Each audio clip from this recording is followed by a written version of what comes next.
శుక్లాంబరధరం విష్ణుం శశివర్ణం చతుర్భుజం ప్రసన్నవదనం ధ్యాయేత్ సర్వవిఘ్నోపశాంతయే. ఎందరో మహానుభావులు అందరికీ వందనములు. ఎందరో మహానుభావులు. వీకే వినిపించే కథలు. వీకే వీకే అంటే వెంపటి కామేశ్వరరావు గారు వినిపించే కథలు. అమ్మో, ఈ వినిపించే కథల వేగం ఉంది చూశారు, శరవేగం. బాబోయ్, మనోవేగాన్ని దాటిపోయిన స్పీడ్లో వెళ్ళిపోతోంది. నిన్నగాక మొన్న వారి 100వ ఎపిసోడ్ అంటే శుభాకాంక్షలు చెప్తున్నట్టే ఉంది. అప్పుడే ఇవాళ 1000 మంది సబ్స్క్రైబర్స్ వచ్చారు అంటూ నాకొక చిన్న సూచన. దాంతో నేను ఉత్సాహం ఆపుకోలేక మళ్ళీ ఆయనకి శుభాకాంక్షలు తెలపాల్సిందే అని డిసైడ్ అయిపోయాను. సో 100 ఇట్టే వెళ్ళిపోతుందని మళ్ళీ నేను ఇలాగే మైకు ముందు కూర్చుని శుభాకాంక్షలు తెలుపుతూ ఉన్నట్టు నాకు అప్పుడే ఊహలు వచ్చేస్తున్నాయి అదే వేగంతో. ఇంతకీ వినిపించే కథలు ఎంత చక్కటి కథలు. డ్యూరేషన్ చాలా కరెక్ట్గా ప్రిసైజ్గా ఉంటుంది. ఎట్టి పరిస్థితుల్లోనూ అవేమీ చాటభారతాల్లాగా సాగిపోకుండా చక్కటి కథలను ఎంపిక చేసుకోవడం. ఎందరెందరో రచయితలని వినిపించే కథలు ఛానల్కి తీసుకొస్తున్నారు. వినూత్నంగా వారి కథల ఆడియోని రూపొందిస్తున్నారు, వారితో మాట్లాడిస్తున్నారు. ఈ ట్రెండ్ సెట్టింగ్ అంతా కూడా వినిపించే కథల్లో కామేశ్వరరావు గారు చూపిస్తున్నారు. కామేశ్వరరావు గారి న్యూ ట్రెండ్స్ని శ్రోతలు, వీక్షకులు కూడా గమనిస్తున్నారు.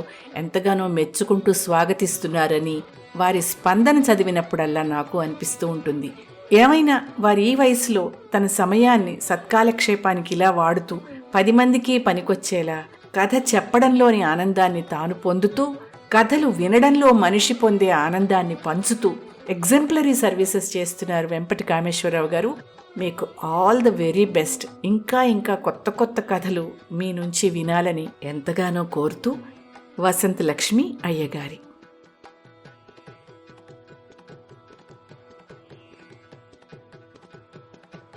కామేశ్వరరావు వరుసకి నాకు మేనల్లుడు.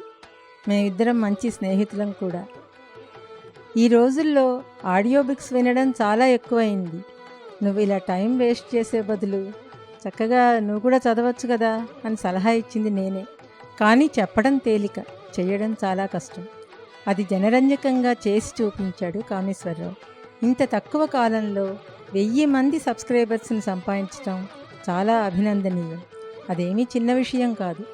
ఈ రోజుల్లో కథలు చదివేవాళ్ళు తగ్గిపోయారు. జీవితాల్లో వేగం ఎక్కువై ఉరుకులు పరుగులతో జీవనయానం సాగే రోజుల్లో 1000 మంది సబ్స్క్రైబర్స్ వచ్చారంటే ఎంత బాగా చదువుతున్నాడో, ఎంతమంది మనసుల్ని ఆకట్టుకున్నాడో తెలుస్తోంది. పైగా ఏ పని చేసినా అందులో ఒక అందం ఉండాలనే కళాత్మక దృక్పథం ఉన్నవాడు కనుక ప్రతి కథలో ఒక కొత్తదనం తెచ్చి రంగులద్ది హంగులు చేర్చి ఇంకా ఎంత అందంగా ఆసక్తికరంగా వినిపించవచ్చు అని ఆలోచిస్తూ ఉంటాడు. పాత్రలకి తగ్గట్టు గళంలో మార్పులు చేస్తూ, సందర్భానికి తగ్గట్టు హావభావ ప్రకటనలు చేస్తూ కొత్త కథా ప్రపంచంలోకి తలుపులు తెరిచి మనందరినీ తీసుకెళ్తున్నాడు. అనతి కాలంలో మంచి కీర్తి ప్రతిష్టలు, శ్రోతల అభిమానం సంపాదించినందుకు కామేశ్వరరావుకి నా హృదయపూర్వక అభినందనలు, ఆశీస్సులు.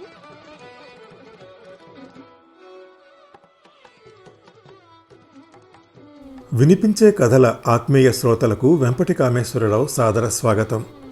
ఈరోజు నేను వినిపించేది ఎందరో మహానుభావుల వినిపించే కథలు. ఇది ఓ ప్రత్యేకమైన కథ. అవునండి, 6 నెలల క్రితం వరకు మన మధ్య పరిచయమే లేదు. ఈ 6 నెలల్లో నా జీవితంలో ఎంత మార్పు వచ్చింది. యథాలాపంగా మా శాంత అన్న మాటలకి నడుం కట్టాను, మైకు పట్టాను. రేడియో, టీవీ రంగాలలో గత 3 దశాబ్దాలుగా అనుబంధం పెనవేసుకున్న వ్యక్తిగా వినిపించే కథలకు ఈ ఏడాది మేలో శ్రీకారం చుట్టాను.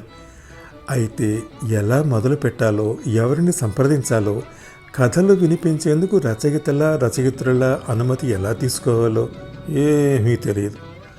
ఆ సమయంలో శాంత నన్ను శ్రీ వివి సత్యప్రసాద్ గారి వద్దకు తీసుకువెళ్ళింది. ఈ సాహితీ రంగంలో వారు తల పండిన ఉద్దండులు. వారు తమ పుస్తక భాండాగారం నుంచి ఎన్నో పుస్తకాలు నాకిచ్చి అభయమిచ్చి ప్రోత్సహించారు. తర్వాత నా మిత్రుడు రత్నాజీ తన కజిన్ శ్రీ జీడిగుంట రామచంద్రమూర్తి గారిని పరిచయం చేశాడు. వారిని కలిస్తే ఎంతో అభిమానంగా తన పుస్తకాలన్నిటినీ కొత్తవి నాకిచ్చి వారు ఆశీర్వదించారు.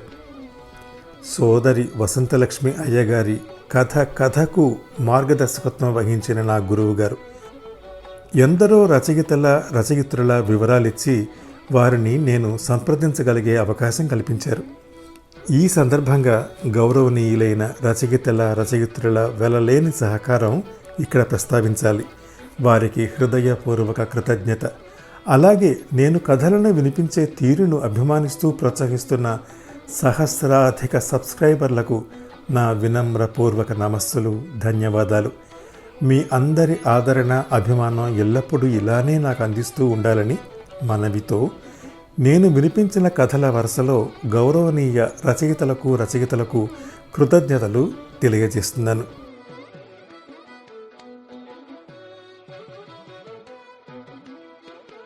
సోదరి వసంతలక్ష్మి గారి సౌజన్యంతో పరిచయమైన రచయిత శ్రీ సత్యవోలు పార్థసారథి గారు. వారి స్టాక్ క్యారెక్టర్స్ భార్యాభర్తలు ఇంటింటా మనకు అగుపడుతూనే ఉంటారు. కరివేపాఖ్యానం, అమలాపురం అత్తగారు, హైదరాబాద్ కబుర్లు, ఉప్మా జిందాబాద్, ఫోన్ పోయింది, సతీ సమేతంగా సాయంత్రం నడక, పెళ్లి చూపులు, సంత కబుర్లు, యావండి దెబ్బలాడుకుందామా, ప్రసాద్ గారు అబ్బాయి పెళ్ళి, ఇవన్నీ వారి కథలే వినిపించాను కదా.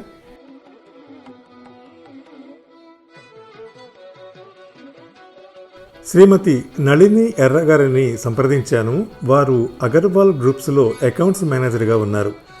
తమ కళ్ళజోడు కథను వినిపించే అవకాశం కలిగించారు. వారికి హృదయపూర్వక కృతజ్ఞతలు. వారిని సంప్రదించగలిగాను వసంతలక్ష్మి గారి సహకారంతోనే. శ్రీమతి మల్లాది లలిత గారు అమెరికా వాసి. చెన్నైలో ఉండే రోజుల్లో తమ రేడియో ప్రోగ్రామ్స్కి చకచకా కథలు సమకూర్చే రచయిత్రి. వారి కథ కుక్క తోక వినిపించాను. పెరిగిపోతున్న బరువును తగ్గించుకునే ప్రయత్నంలో ఓ అమ్మ పడ్డ పాటలను వినిపించాను. కవిమిత్ర శ్రీ విబి సత్యప్రసాద్ గారు. ప్రముఖ సినీ దర్శకులు ఆదిత్య గారు వీరి కుమారులే. అంతర్జాతీయంగా కూడా అనేక సాహితీ సంస్థలతో విశేష అనుబంధం ఉన్నవారు. నేను వినిపించిన అర్జెంటు పెళ్లి, తొడిమెలేని మొగ్గలు, కవిగారి పెళ్లిచూపులు కథలు వారివే.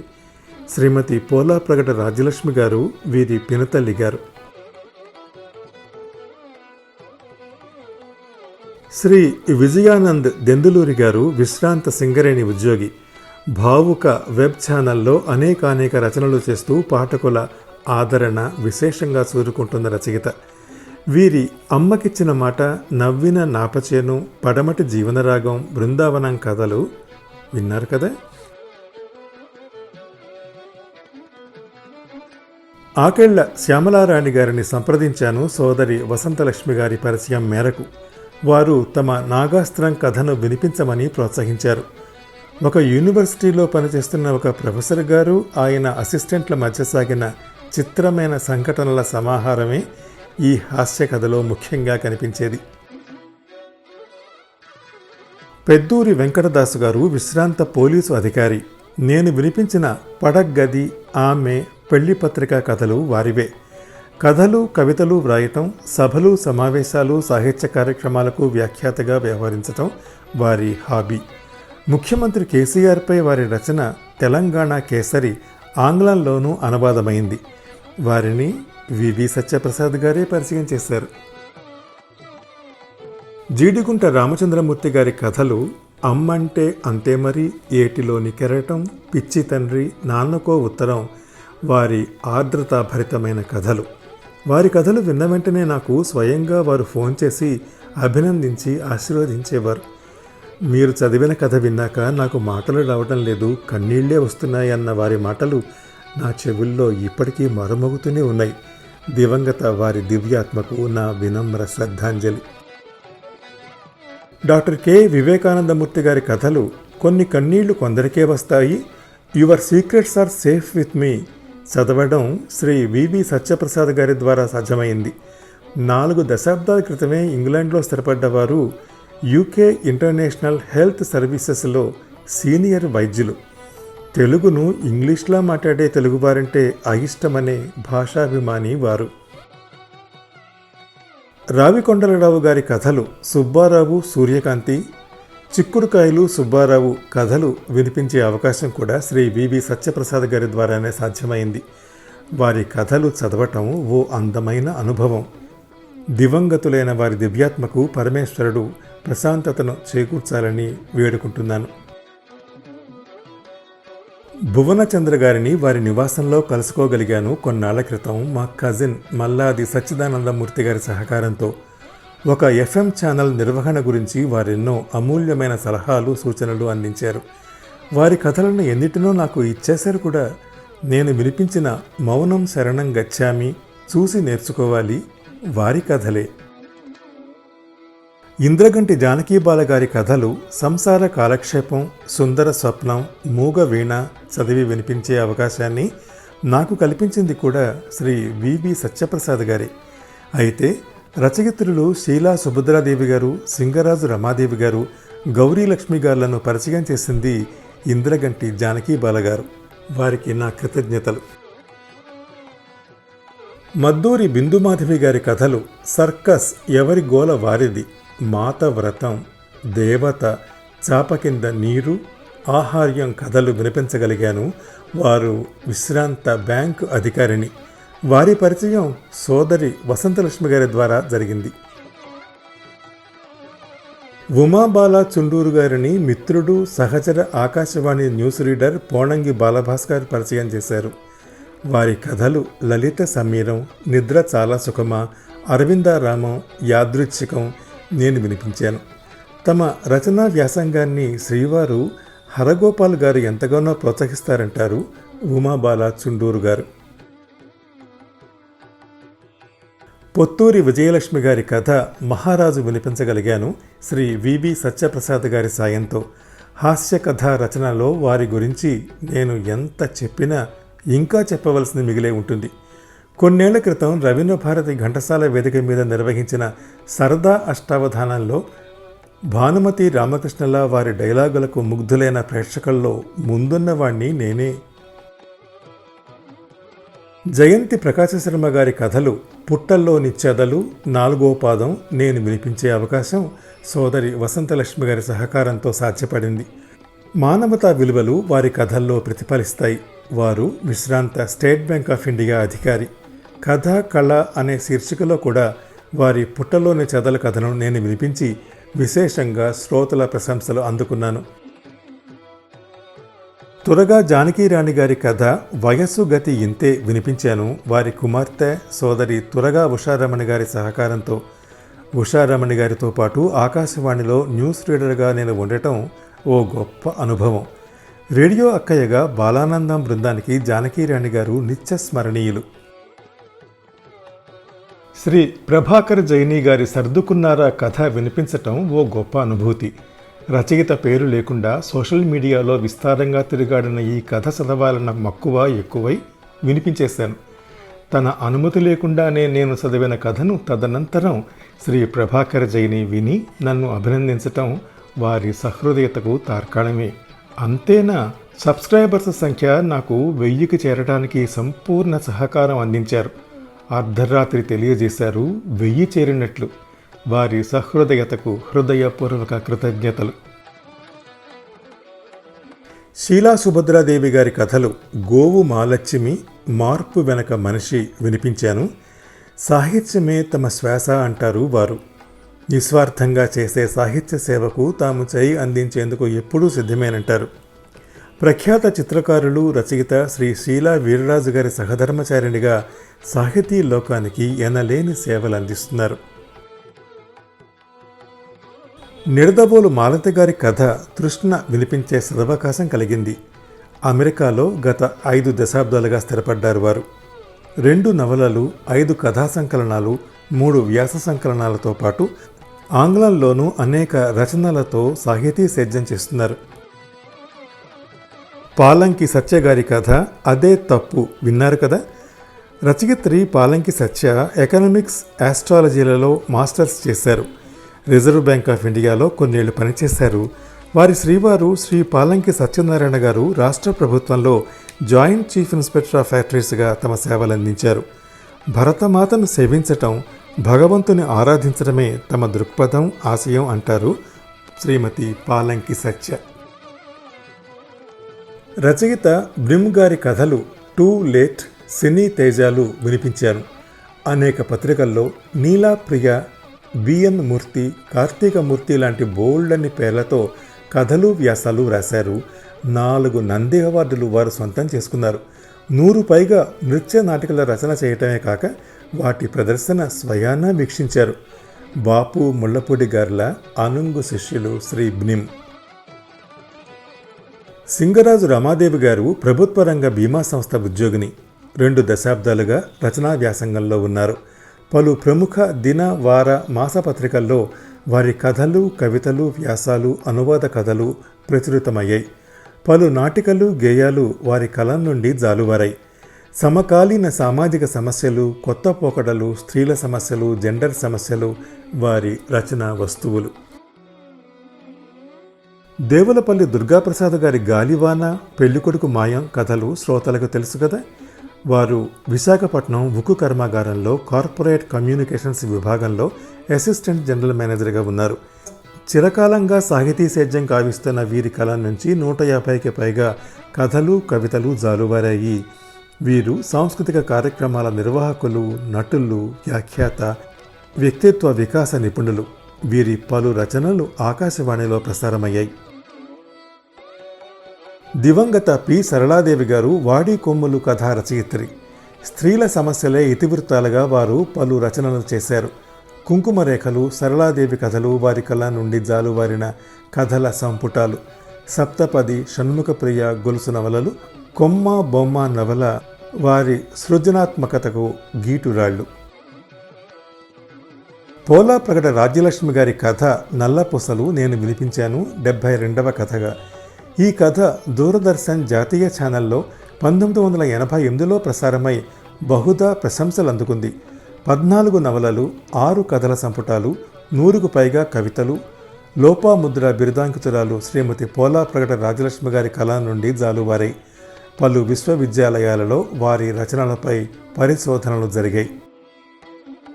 భరాగో అని వ్యవహారంలో ఉన్న భమిడిపాటి రామగోపాలం గారి కథన కుతూహలం కథల సంపుటి నుండి మేనత్త, మేనల్లుడు, గిరీశం గారి శిష్యుడి కథ నేను వినిపించాను కదా. ముగ్గేల తాజ్మహల్ మునివాకిటిలో అని జగమెరిగిన భరాగో రచనకి 1986లోనే నండూరి రామ్మోహన్ రావు గారు ఈ కథన కుతూహలానికి ముందు మాటలో పేర్కొన్నారు. That is Bharago. శ్రీమతి అల్లూరి గౌరీలక్ష్మి గారి కథ గమ్యం దిశగా నేను వినిపించిన 77వ కథ. వారు ఆంధ్రప్రదేశ్ ఇండస్ట్రియల్ ఇన్ఫ్రాస్ట్రక్చర్ కార్పొరేషన్లో జనరల్ మేనేజర్గా సేవలందించి పదవీ విరమణ గావించారు. 4 కథా సంపుటాలు, 3 నవలలు, 2 కవితా సంకలనాలు, 1 కాలమ్స్ సంపుటి వారు వెలువరించారు. వివిధ పత్రికల్లో వీరు సంధించిన రాజకీయ వ్యంగ్యాస్త్రాలు విశేష ఆదరణ పొందాయి. అమ్మా నాన్న ఓ కాలేజీ అబ్బాయి కథా రచయిత్రి శ్రీమతి వారణాసి నాగలక్ష్మి గారు. రసాయన శాస్త్రంలో ఎంఎస్సి, ఎంఫిల్ చేశారు. తన కథలు, లలిత గీతాలు, నృత్యనాటికలను సంకలనపరిచి వారు ఇంతవరకు 5 పుస్తకాలు వెలువరించారు. పలు పురస్కారాలు పొందిన ఈ రచయిత్రి రచనలు దూరదర్శన్, ఆకాశవాణిలలోనూ ప్రసారమయ్యాయి. ఎండమూరి వీరేంద్రనాథ్ గారి కథ ఎర్ర కళ్ళద్దాల్ని మిత్రులు, ప్రఖ్యాత సైకాలజిస్టు శ్రీ బిబి సత్యనగేష్ గారి సహకారంతో వినిపించగలిగాను. వెన్నెల్లో ఆడపిల్ల, ఆనందో బ్రహ్మ నవలలో చదివి పరవశించే అసంఖ్యాక పాఠకుల్లో ముందు వరుసలో మున్ముందుగా ఉండేవాణ్ణి నేనే. పుస్తకం ముఖచిత్రాన్ని చూసి పుస్తకాన్ని అంచనా వేయలేమన్న నానుడికి తగ్గట్టు రైలు ప్రయాణంలో తారసపడిన సహ ప్రయాణికుని గురించి తొందరపడి అభిప్రాయం నేర్చుకోవటం సరికాదని తెలియచెప్పే కథ ఎర్ర కళ్ళద్దాలు. శ్రీమతి డి సుజాతాదేవి గారి కథ అద్దం నేను వినిపించిన 81వ కథ. 25కు పైగా ప్రచురితమైన వారి రచనల్లో 18 పిల్లల కోసమే. కేంద్ర సాహిత్య అకాడమీ పురస్కార గ్రహీత వారు. ఇంకా మరెన్నో అవార్డులు వారిని అలంకరించాయి. వారి కొక్కరకో డాక్యుమెంటరీకి ఆంధ్రప్రదేశ్ ప్రభుత్వ నంది పురస్కారం లభించింది. దివంగత కొడవంటి కాశీపతిరావు గారి కథ అభివ్యక్తం మీరు విన్నారు కదా. ముగ్ధ, వెలుగు తుప్పర్లు, బొంకుల దిబ్బ కథలు వారి 3 కథా సంపుటాలు. చాసో, రోణంకి, అప్పలస్వామి వంటి సాహితీ ప్రముఖుల సన్నిహితత్వంతో సాహిత్య స్ఫూర్తి అందుకుని రావిశాస్త్రి గారి ఏకలవ్య శిష్యరకంతో సమాజంపై వ్యంగ్యబాణాలు సంధిస్తూ 100కు పైగా కథలు వ్రాశారు. సాహిత్య చిత్రకళా రంగాలకు అంకితమైన శ్రీ శీలా వీర్రాజు గారి కథ ఊరు వీడ్కోలు చెప్పింది నేను చదివిన మరో చక్కని కథ. వారివి 4 నవలలు, 8 కథా సంపుటాలు, 8 కవితా సంపుటాలు, 1 వ్యాస సంపుటి వెలువడ్డాయి. చిత్రకళకు సంబంధించి దాదాపు 1000 సాహితీ గ్రంథాలకు ముఖ చిత్రాలు, తెలుగు సంస్కృతి సంప్రదాయాల వర్ణ చిత్రాలు, ఆయా శిల్ప కేంద్రాల రేఖాచిత్రాలతో 3 పుస్తకాలు వారు వెలువరించారు. శ్రీమతి వనజ తాతినేని గారి కథ దాహం నేను వినిపించిన మరో కథ. వ్యవసాయ నేపథ్యం గల వీరు 100కు పైగా కథలతో సాహిత్య సేద్యం కొనసాగిస్తున్నారు. రాయికి నోరొస్తే, కుల వృక్షం కథా సంపుటాలు, వెలుతురు బాకు కవితా సంపుటి వెలువడ్డాయి. వనజ వనమాలి బ్లాగ్ ద్వారా వారి రచనలన్నిటినీ పదిలపరిచి పాఠకులకు చేరువగావించారు. చేజారిన జ్ఞాపకం కథ నాకు అందించిన శ్రీమతి వై మంజులత గారితో పరిచయం మిత్రుడు, నా సహచర Akashvani news reader doctor Suryaprakash Rao గారు నిర్వహిస్తున్న సాహితీ వాట్సాప్ గ్రూపు ద్వారా జరిగింది. ఉపాధ్యాయ వృత్తిలో ఉన్న వీరి కవితలు అనేక పత్రికలలో ప్రచురితమయ్యాయి. కవితా స్రవంతి అనే కవితా సంపుటిని కూడా వారు వెలువరించారు. డాక్టర్ డిఎన్వి రామశర్మ గారి ఆర్ద్రతాభరితమైన కథలు రమణీయం ఓ 4 రోజులు మీకు పరిచితమే కదా. వీరు ప్రముఖ బయోటెక్ సంస్థలో ఉన్నతాధికారి, సాహిత్య సమాజ సేవాభిలాషి. 1600కు పైగా కవితలు, 600 పద్యాలు, 1600 త్రిపదలు, 90 గజళ్లు, 70 పాటలు, 50 కథలు వీరి కళ నుండి జాలువారాయి. దండెన్ రాజు ఫౌండేషన్, G3 సర్వింగ్ హ్యాండ్స్ సంస్థలు స్థాపించి అనేక సామాజిక కార్యక్రమాలు నిస్వార్థంగా నిర్వహిస్తున్నారు. శ్రీ ఎంఎస్వి గంగరాజు గారి కథ నానాటికి తీసుకట్టు నాకు నచ్చిన మరో కథ. వీరి రచనల గురించి గొల్లపూడి మారుతీరావు గారు ఏమన్నారంటే, ఆత్మీయత, ఆర్ద్రత, త్యాగం, మంచితనం, సౌహార్ద్రం, స్నేహం, దయ సార్వజనీయమైన పనిముట్లు వారి రచనలకు పెట్టుబడి. హాయిగా తృప్తిగా ఉల్లిపాయ పకోడీలాగా ఆహావోహో అని చదివిస్తాయి. చదివాక చాలా కాలం వెన్నాడుతాయి వారి రచనలు. ఈ గంగరాజు గారు మంచి మధ్యతరగతి రచయిత అని వారన్నారు. రాధా మండవు గారిని సంప్రదించగలిగాను సోదరి వసంతలక్ష్మి గారి సౌజన్యంతో. వారి చెప్పుల తాత, చందమామోళ్ళవ్వ వినిపించగలిగాను. వారు జిడ్డు కృష్ణమూర్తి గారు నెలకొల్పిన మదనపల్లిలోని రిషి వ్యాలీ స్కూల్లో తెలుగు ఉపాధ్యాయురాలుగా ఉన్నారు. వారి 52 కథలు, 35 పిల్లల కథలు, 45 జానపద కథలు, 15 పిట్ట కథలు వివిధ పత్రికల్లో ప్రచురితమయ్యాయి. డాక్టర్ సి భవానీదేవి గారి అమ్మ నన్ను క్షమించొద్దు వినిపించాను కదా. వీరు తెలుగు, హిందీలలో మాస్టర్స్ డిగ్రీలతో పాటు స్వాతంత్ర్యానంతర తెలుగు, హిందీ కవిత్వం తులనాత్మక పరిశీలన అనే అంశంపై ఉస్మానియా నుండి డాక్టరేట్ పొందారు. 4 దశాబ్దాలకు పైగా రచనా వ్యాసంగంలో ఉన్నవారు కథలు, వ్యాసాలు, నాటికలు, గేయాలు, ఇంటర్వ్యూలు మొదలగు ప్రక్రియల్లో కృషి సలుపుతున్నారు. ఇప్పటి వరకు 51 గ్రంథాలు వెలువరించారు. అనేక అవార్డులు అందుకున్నారు. శ్రీమతి మణి వడ్లమాని గారిని సోదరి వసంతలక్ష్మి గారి సహకారంతో సంప్రదించగలిగాను. వారి కథలు శ్రీరాఘవం, వాత్సల్య గోదావరి వినిపించాను. దశాబ్ద కాలంగా కథారచనలో ఉన్న వీరు దాదాపు 7 పదులకు పైగా కథలు, 3 నవలలు రాశారు.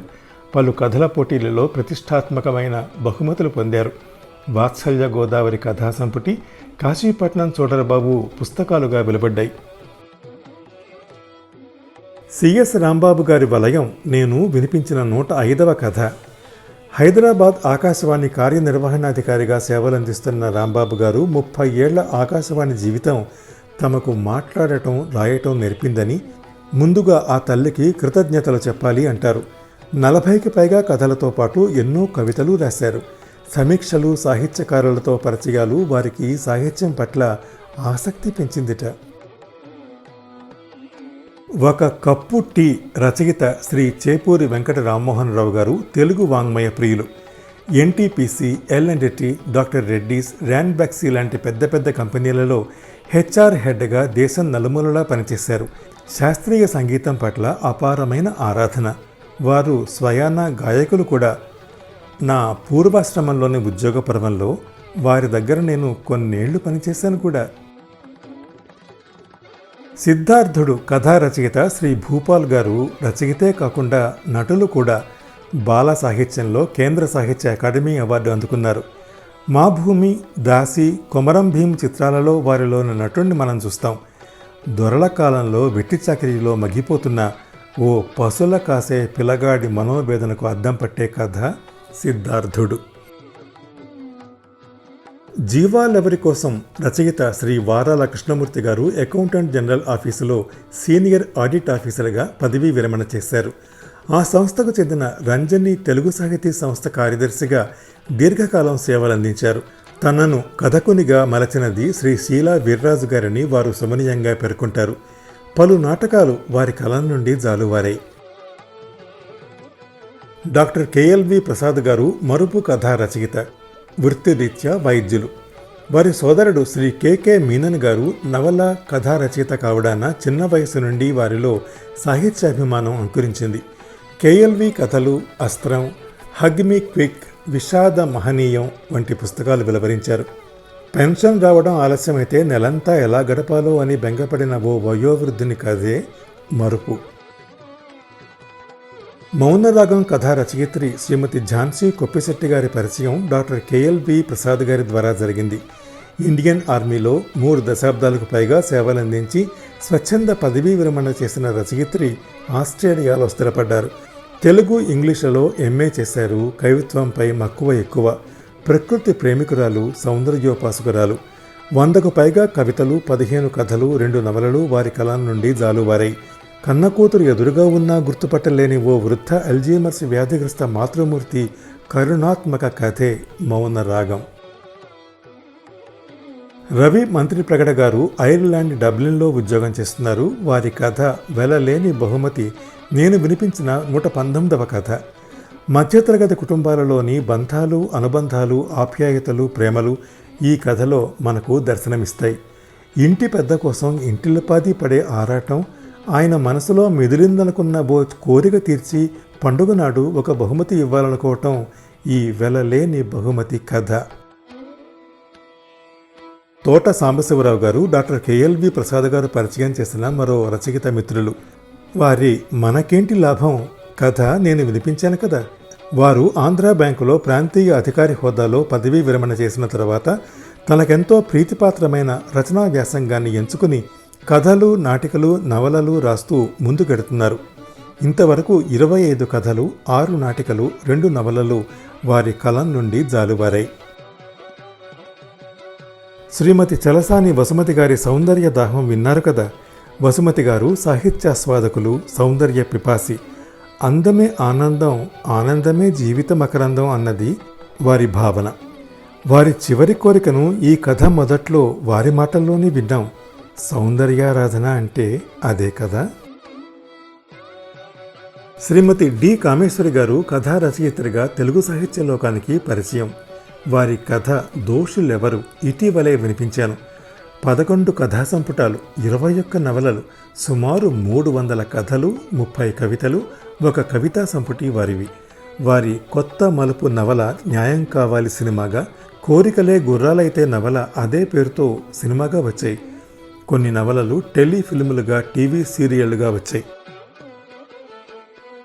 ఇవి కాకుండా సుమారు 20కి పైగా చందమామ కథలు కూడా వినిపించాను నేను. ఈ వినిపించే కథల రూపకల్పనలో మురళీకృష్ణ రాళభండిది ముఖ్యమైన పాత్ర. వాడు నా మేనల్లుడు. నేను ఓ కథ నా సామర్థ్యం మేరకు చదివి బెంగళూరులో ఉన్న వాడికి మెయిల్ చేస్తే ఆ కథకు ఎన్నెన్ని సొబగులు అద్దుతాడో వినసంపైన నేపథ్య సంగీతంతో సందర్భోచిత గీతాలతో అద్భుత అనిపిస్తాడు. నేను వాడిని కేవలం గోరంత అడుగుతాను, వాడు కొండంత అవుట్పుట్ ఇస్తాడు. వాడికి నా ఆశీస్సులు. ఇక ముగింపుకొచ్చాను. వినిపించే కథల రచయితల గురించిన సంక్షిప్త సమాచార సేకరణలో పొరపాట్లు దొరకకుండా ఉండేలా ఎంతో ఏకాగ్రతతో పనిచేశాను. మరి మీరు మన్నిస్తారుగా పొరపాటు ధ్వనిస్తే పెద్ద మనసుతో. భక్త శబరి కొలను నడిగి తేటనీరు, కొమ్మనడిగి పూలచేరు, పట్టునడిగి పుట్టనడిగి పట్టుకొచ్చిన ఫలాలు, పుట్ట తేనె రసాలతో రాముల వారిని కొలిచిందని దేవులపల్లి వారంటారు. అలాగే అంతటి అంకిత భావంతో నేను ఇందరి మహానుభావుల కథలను కదంబమాలగా అల్లుతూ శ్రోత దేవుళ్లను అలరించే ప్రయత్నం చేస్తున్నాను. ఆదరిస్తారు కదా? మీ అందరి ఆదరణ, అభిమానం, ప్రోత్సాహం అందుతూనే ఉండాలి. నా వినిపించే కథలు నిరాఘాతంగా సాగుతూనే ఉండాలి. చివరగా ఒక మనవి. సభికులు పలసగా ఉన్న సభలో వక్త ఉత్సాహంగా ప్రసంగించలేనట్టు, పాఠకులకు చేరని రచనలు పుస్తకాలలో ఉండిపోవడాన్ని రచయిత ఇష్టపడినట్లు, నేను వినిపించే కథలు ఎక్కువ మంది శ్రోతలకు చేరితేనే కదా సార్థకత. మరి మీరు నా ఛానల్ని సబ్స్క్రైబ్ చేసి మీ కాంటాక్ట్స్కి నా కథలు షేర్ చేస్తూ నా కథల్ని ఆదరిస్తారు కదూ? ఆ ఆకాంక్షతోనే సెలవు. నమస్తే. ఎందరో మహానుభావులు అందరికీ వందనములు. ఎందరో మహానుభావులు